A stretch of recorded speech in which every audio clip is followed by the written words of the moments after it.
देश में वक्फ संशोधन विधेयक के खिलाफ मुसलमानों का गुस्सा बढ़ता जा रहा है।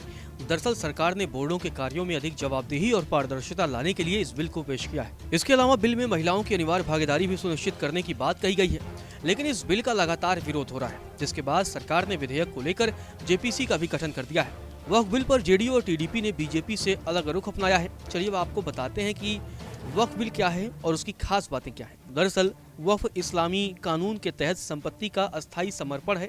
इसके तहत आने वाली संपत्तियों का इस्तेमाल धार्मिक, पुण्य या चैरिटेबल उद्देश्यों के लिए किया जाता है। यह संपत्ति न तो बेची जा सकती है और न ही अस्थायी रूप से किराए पर दी जा सकती है।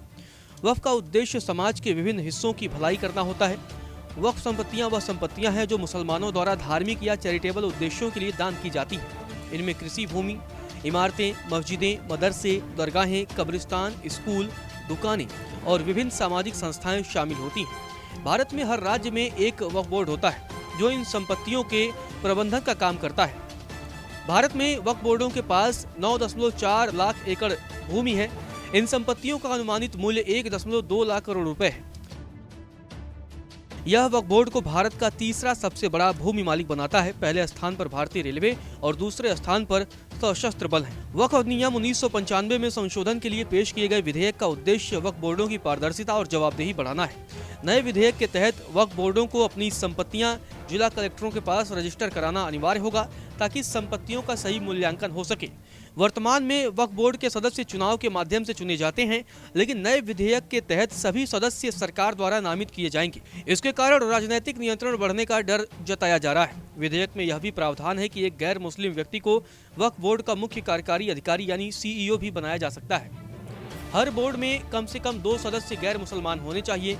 आलोचकों का कहना है कि इस प्रावधान से वक्फ बोर्डों की स्वतंत्रता पर आक्रमण हो सकता है। आपको बता दें, भारत में कुल 30 वक्फ बोर्ड हैं जो अपने अपने राज्यों में वक्फ संपत्तियों का प्रबंधन करते हैं। ये बोर्ड इन संपत्तियों के उचित प्रबंधन और धर्मार्थ कार्यों के लिए जिम्मेदार होते हैं। सरकार के मुताबिक 40,951 मामले वक्फ ट्रिब्यूनल में लंबित हैं, जो वक्फ संपत्तियों से संबंधित विवादों को सुलझाने वाले न्यायिक निकाय होते हैं। इनमें से 9,942 मामले मुस्लिम समुदाय द्वारा वक्फ संस्थाओं के खिलाफ दायर किए गए हैं। इन मामलों में भूमि स्वामित्व प्रबंधन में गड़बड़ी और वक्फ संपत्तियों के गलत उपयोग को लेकर विवाद होते हैं।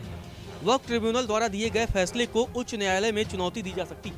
वक्फ संपत्तियों का प्रबंधन वक्फ अधिनियम 1995 के तहत किया जाता है। एक सर्वेक्षण आयुक्त इन संपत्तियों का पंजीकरण करता है और इसे स्थानीय जांचों, गवाहों के बयानों और सार्वजनिक दस्तावेजों के आधार पर सूचीबद्ध करता है। वक्फ का प्रबंधन एक मुल्तवी द्वारा किया जाता है जो इन संपत्तियों का पर्यवेक्षण करता है।